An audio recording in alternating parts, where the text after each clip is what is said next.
Oi, boa tarde. Iniciando a apresentação do nosso estudo de caso sobre a nutrição do atleta. O grupo é composto por mim, Luana, pela Milena Vieira, Raquel, Sabrina e a Vanessa. Começamos com uma breve introdução sobre o triatlo, que é o esporte que o nosso atleta pratica. Triatlo significa em latim três combates e nasceu do conceito de superação dos limites humanos, pois é um esporte de resistência que compreende uma sequência de eventos compostos por três modalidades esportivas, que são natação, ciclismo e corrida. O atleta participou de muitas competições até o ano de 2018. Participou do circuito estadual de triatlo sprint, no Mountain Dew, Wix-Run 60K, triatlo longo, meio Iron, participou de meia maratonas, participou do Ironman e algumas vezes do triatlo olímpico. Porém, atualmente ele realiza seus treinos apenas por hobby, sem a intenção de competir, pelo menos em breve. Em 2020 ele parou com os treinos de natação, mas ele tem a previsão de retornar às competições no ano de 2023, iniciando os treinos e a preparação no próximo ano, em 2022. E além disso, o atleta ele pratica também a musculação regularmente. Então, apresentando o atleta, ele tem como iniciais as letras M, A, G, então a gente vai se referir a ele dessa forma. Pesa 64 quilos, tem 1,64 de altura, 34 anos, é um triatleta, tem como objetivo retornar às competições em 2023, como eu já citei anteriormente. Os treinos dele atualmente consistem em corrida, musculação e ciclismo, sendo que de segunda a sexta ele faz musculação pela manhã, tem duração em média de 40 minutos. No domingo e no sábado, ele faz os treinos de maior duração. 1h30 de corrida no domingo e 2 horas de ciclismo no sábado. Na segunda e na sexta, ele faz apenas a musculação pela manhã. Na terça e na quinta, ele faz a musculação pela manhã, 40 minutos. E à noite, ele faz 1 hora de ciclismo. Às vezes na bicicleta na rua e às vezes na bicicleta de spinning na academia. Na quarta, então, ele faz a musculação pela manhã e corrida à noite, em média 1 hora de duração de corrida. Então, como a gente pode ver, ele não tem um dia de descanso. Agora vamos falar sobre materiais e métodos. Em um primeiro momento, foi realizada uma reunião com o atleta pelo Google Meet para aplicação do questionário de anamnese disponibilizado no Moodle, e devido ao atual momento de pandemia, nós não conseguimos fazer a avaliação antropométrica do atleta, mas ele gentilmente foi a uma academia e nos passou os dados de circunferências, dobras cutâneas e foi aplicada a fórmula Pollack 7 dobras, que tem subescapular, axilar média, tricipital, coxa, suprailíaca, abdominal e peitoral para o cálculo da porcentagem de gordura corporal. Para avaliação do consumo alimentar, foi utilizado como referências os dados de EAR, que é a necessidade média estimada, AI, ingestão adequada, quando indisponível o valor de EAR, e o L, que é a ingestão máxima tolerada, disponível nas DRIs. Para o planejamento alimentar, foi utilizado os valores de RDA, ingestão dietética recomendada, ou AI, quando indisponível RDA, para os micronutrientes. Já para os macronutrientes, foi utilizado os valores de MDR. Para os cálculos, foi utilizada a plataforma WebDiet, com a inserção dos planos alimentares, e para a avaliação qualitativa do consumo usual, foi utilizado como referência o Guia Alimentar da População Brasileira. Os valores utilizados nos cálculos de balanço hídrico foram relatados pelo atleta através da anamnese por orientação para verificar seu peso corporal antes e após os exercícios. As orientações nutricionais foram elaboradas pensando na individualidade e necessidades específicas do atleta e a estimativa de gasto energético total. Utilizamos a média das fórmulas preditivas de DRIs e Harris-Benedict, mas vai ser explicado um pouco mais à frente no trabalho.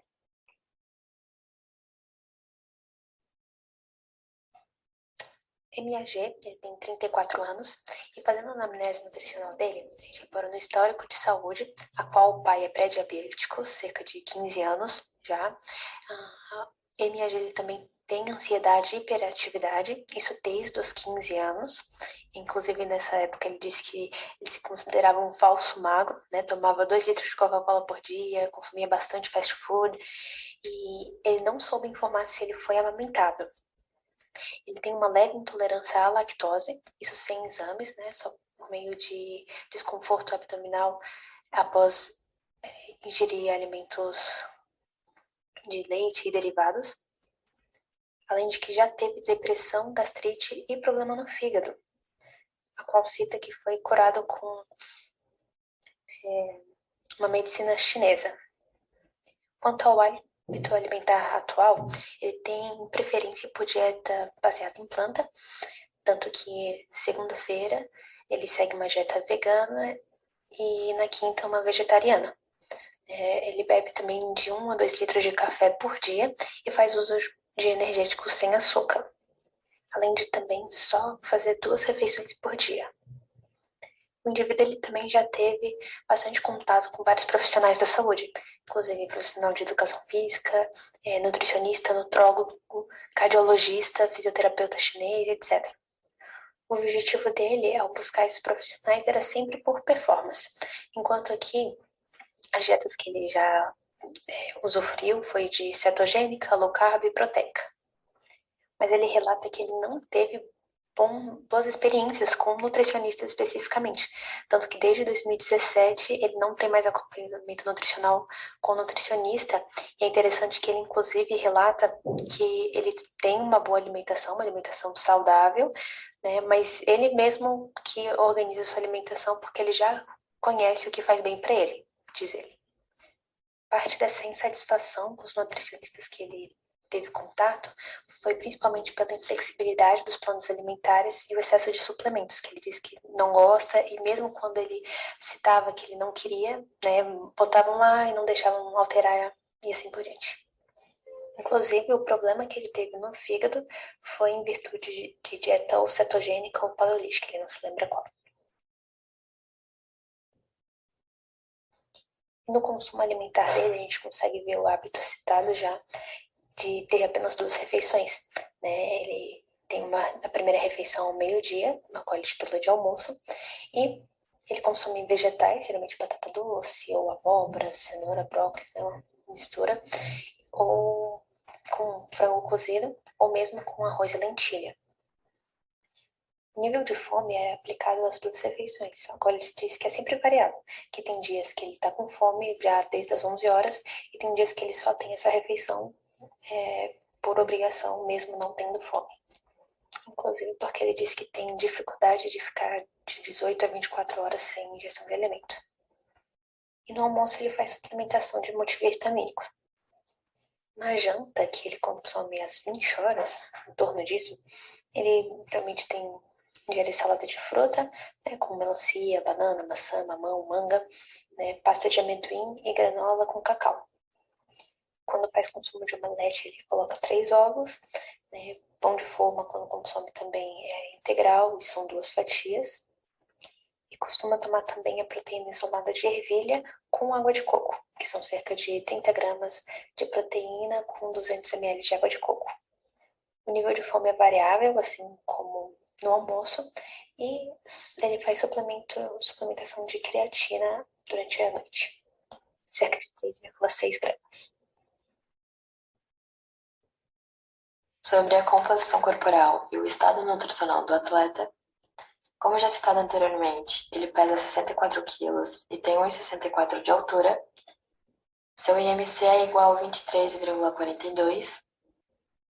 Tem um percentual de gordura corporal igual a 8,83%, ou então 5,56 kg de gordura corporal. E o seu estado nutricional é eutrófico. Indo agora para as necessidades nutricionais de energia do atleta, de acordo com a rotina semanal dele, a gente preferiu dividir os treinos em treino 1, treino 2 e treino 3, porque o nosso atleta ele não descansa. Então, o treino 1 seria o dia que ele menos treina, né, que é segunda e sexta, que ele só faz musculação por 40 minutos. O treino 2 seria terça, quarta e quinta. onde ele também faz musculação por 40 minutos e também pedal ou corrida por 60 minutos.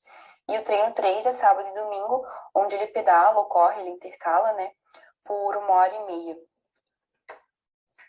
A partir do cálculo da ER, né, a gente escolheu começar pelo cálculo da ER, a gente teve a partir dessa fórmula aqui o resultado do treino 1, que era com nível de atividade física alto, 2.697 calorias por dia, e o treino 2 e 3, como eram parecidos nessa fórmula, deu o mesmo resultado, né, muito ativo, com NAF muito ativo, deu 3.131 calorias por dia.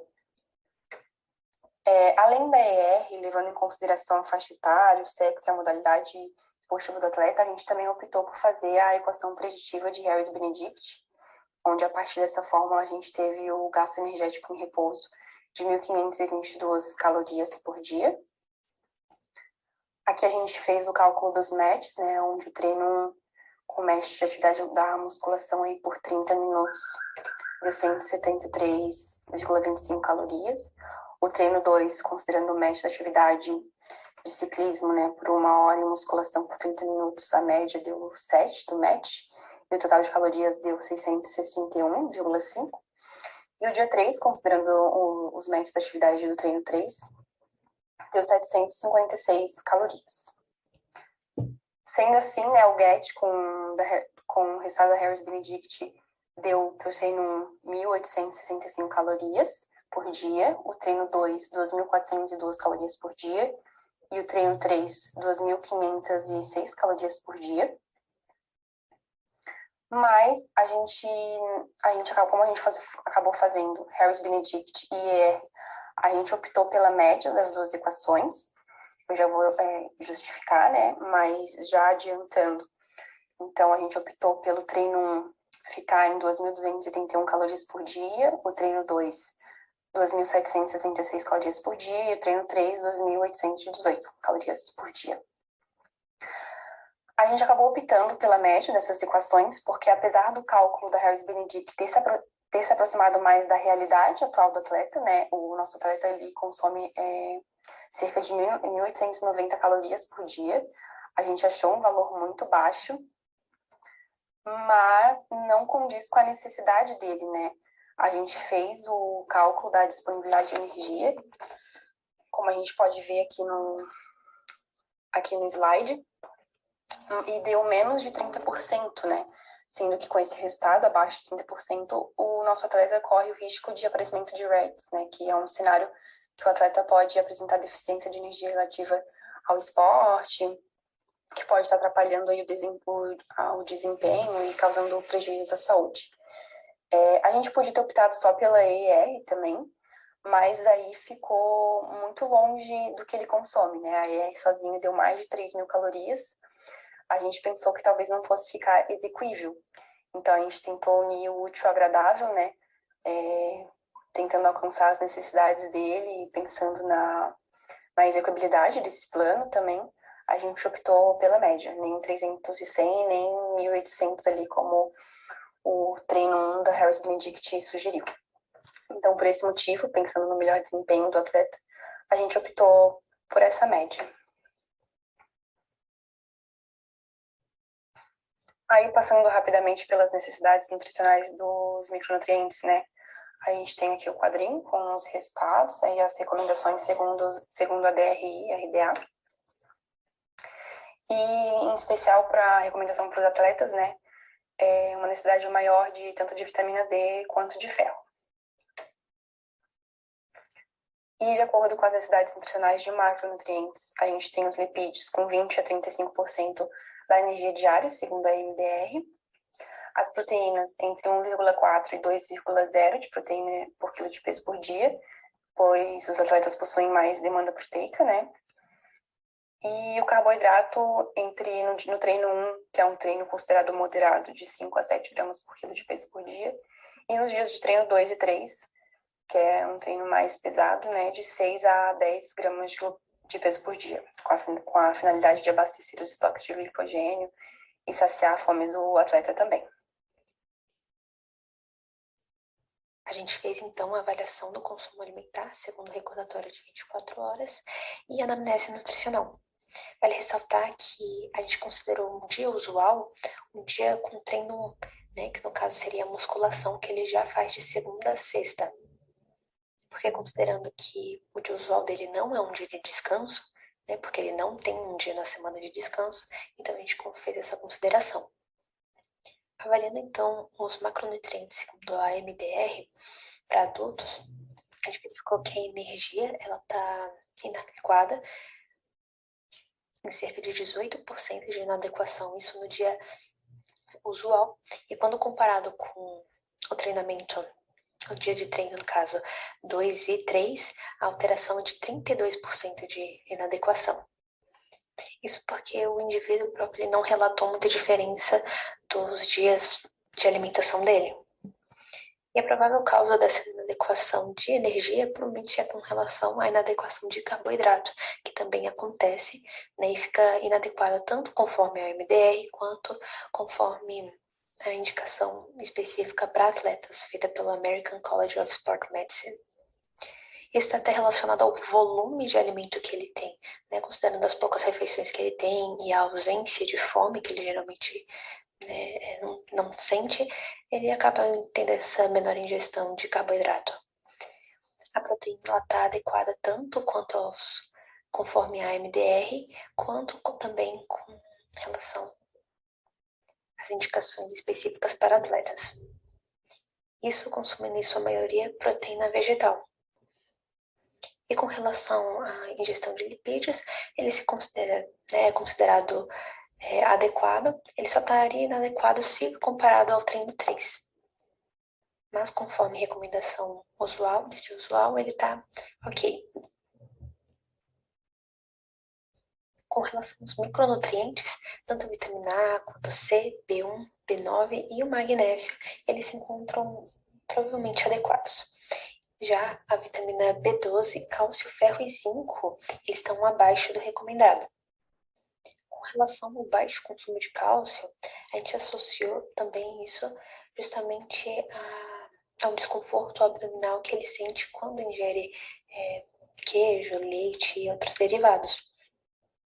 E relatando o dia usual dele, a gente vê pouca presença de folhosos verde escuro, que também são fontes de cálcio. Então, por isso, a gente contrabaixa a presença de cálcio nesse relato dele. E os alimentos que ele citou, normalmente que ele consome, eles não tinham presença, por exemplo, de alguma fonte de ferro, como feijão, carne vermelha ou vegetais verdes. Inclusive, vegetais verdes ele só citou uma única vez no almoço, como uma possibilidade de algum almoço que ele teria. Provavelmente por isso que o ferro dele está realmente baixo, não só se adequando, não se adequando às recomendações de indivíduo eutrófico, quanto também para atleta, não se adequa. E pelo próprio relato dele, ele parece realmente se alimentar bem. Porém, considerando que ele só tem 2 refeições, a frequência com que ele se alimenta de alguns grupos alimentares é muito baixa, porque não teve presença de alguns cereais, folhosos, frutas, ele consome uma vez no dia, sendo que o recomendado seriam mais, leguminosas também, ele citou apenas uma vez. Então, tendo 2 refeições ao dia, é difícil ter uma variedade de grupos alimentares, como a gente vê isso no relato dele também. Sobre o balanço hídrico.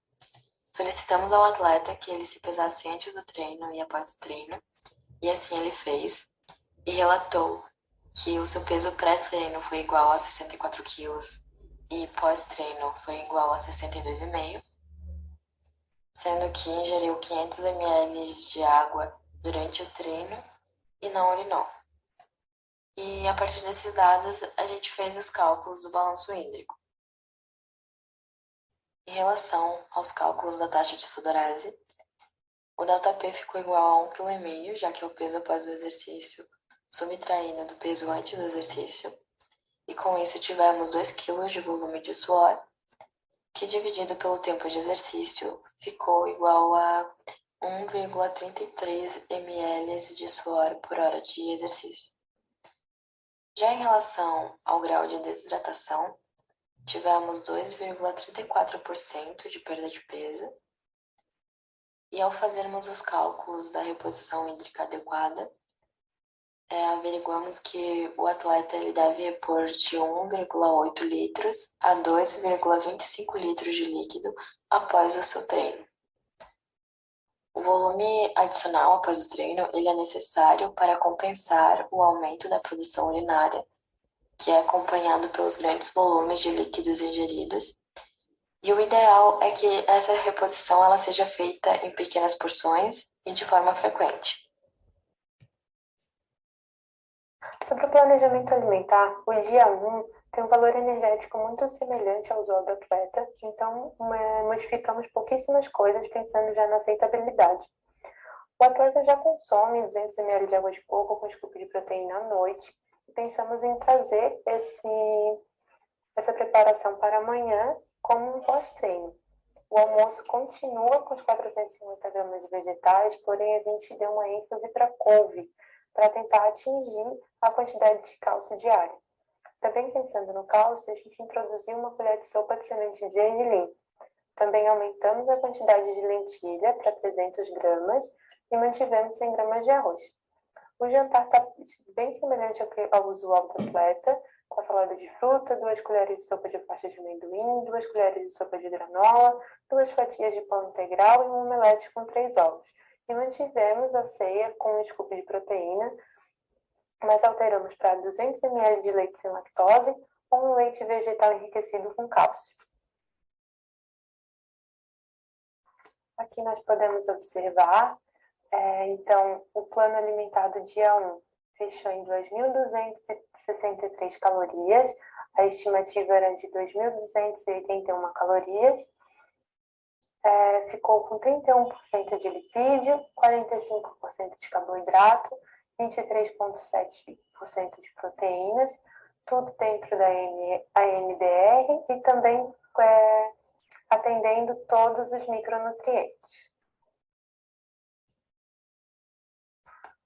Para o planejamento alimentar do dia 2, que é um pouco mais calórico, nós pensamos em uma outra estratégia. Mantivemos o jejum que ele gosta de fazer, então a primeira refeição seria o almoço. Diminuímos para 300 gramas de vegetais, mantendo uma colher de sopa de semente de gergelim. A carne escolhida aqui foi a carne de porco. E mantivemos ainda que em menor quantidade o cereal e a leguminosa, no caso aqui foi arroz e ervilha.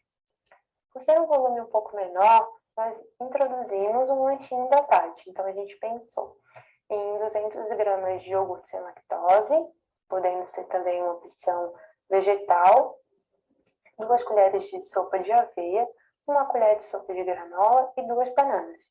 E o jantar mantivemos mais ou menos no que ele já está habituado a comer.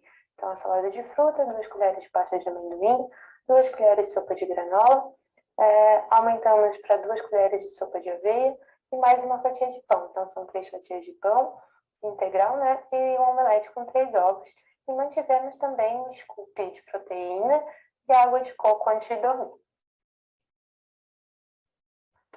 Para o segundo dia, a estimativa era 2.767 calorias e o planejamento alimentar ficou com 2.867 calorias. E isso deu 33,7% de lipídio, 45% de carboidrato e 21,3% de proteínas. Também dentro da estimativa da NDR e também atingindo todos os valores de micronutrientes. Entrando agora no planejamento do dia 3, o qual vai incluir o treino mais longo da semana, a gente vai entrar então durante o treino com um sachê de carboidrato em gel, para dar o suporte para ele. Após o treino, que ele geralmente treina por volta das 6 da manhã, após o treino, a indicação de um pós-treino, porque ele não ingeria nada após esse treino longo. Então, a nossa sugestão é um leite sem lactose, proteína isolada de ervilha, junto com a banana e uma maçã. Para o almoço, manteria o mix de vegetais dele, mais 1,5 colher de semente de gergelim, 180 gramas de peito de frango, uma colher de grão de bico refogado e couve-manteiga. No jantar, manteria também a salada de frutas, que ele já está acostumado, junto com a pasta de amendoim, cacau, granola e aveia, o pão e um omelete de 3 ovos. Na janta, manteria a proteína da ervilha, junto com um copo de água de coco. Então, o planejamento do dia 3, a recomendação era de 2.818,95 quilocalorias, e esse excedeu um pouco, ficou em 2.980 quilocalorias, passando um pouquinho dos 5% que seria o parâmetro no máximo. Mas os micronutrientes conseguiram ficar todos dentro da orientação, então a gente preferiu manter um pouquinho mais calórico, esse excesso de caloria. Lipídios ficou dentro da MDR, assim como proteínas e como carboidratos. Todos os micronutrientes também atingiram as recomendações. Agora, sobre as orientações nutricionais, a gente sugere que ele aumente da maneira como recomendada no planejamento alimentar, ou mais próximo disso, né, o seu consumo calórico diário. O nosso atleta, a gente percebeu que ele consome menos do que o necessário. Isso pode estar acarretando prejuízos à saúde dele e o desempenho dele também como atleta. Então, procurar aumentar um pouco aí pode ser bastante interessante. Além disso, diminuir o consumo de café para até 2 xícaras diárias. Como a gente viu na anamnese, ele consome cerca de 1 litro de café por dia. É bastante, né? E essa quantidade pode estar trazendo prejuízos. Então, diminuir essa quantidade pode ser interessante também. Além disso, adicionar um período de descanso na sua semana. A gente também observou na anamnese que ele falou, ele comentou que ele já teve overtraining porque ele não descansava, mas ele continua não descansando, então procurar e adicionar um período de descanso pode ser interessante também. Além disso, consumir algum alimento ou suplemento durante o treino, nos treinos mais longos, aqueles acima de 1 hora, né, no final de semana, enfim. Como, por exemplo, um copo de caldo de cana, uma água de coco, uma maçã ou um isotônico. Preferir consumir proteínas de alta qualidade, como carnes magras, ovos, leites, oleaginosas, proteína isolada de soja. Suplementar ômega 3. A gente percebeu que ele não consome a quantidade adequada de fontes de ômega 3. E conforme a recomendação geral para atletas da DRI, né, pelo menos 1,6 gramas ao dia de ômega 3. Em relação agora à hidratação, antes do treino, consumir pelo menos em 315 e 630 ml de água 2 a 4 horas antes do treino, né, para evitar ou retardar os efeitos prejudiciais da desidratação durante o exercício. Durante o exercício, manter a ingestão a cada 15 e 20 minutos em pequenos volumes, né? 150 a 200 ml de água. E após o treino, como já calculado lá no balanço hídrico, repor de 1,8 litros a 2,25 litros de água. Então, a gente chega à conclusão, com base na anamnese, no recordatório 24 horas, que o atleta ele possui algumas deficiências nutricionais, principalmente de micronutrientes. Então, isso demonstrou que ele precisa de uma orientação de um profissional. Através da análise, então, feita pelo nosso grupo, a gente orienta que ele tenha um acompanhamento profissional para que ele não tenha problemas futuramente, como lesões ou deficiências de micronutrientes, e que ele também possa alcançar o objetivo, que é melhorar a performance nas competições e treinos.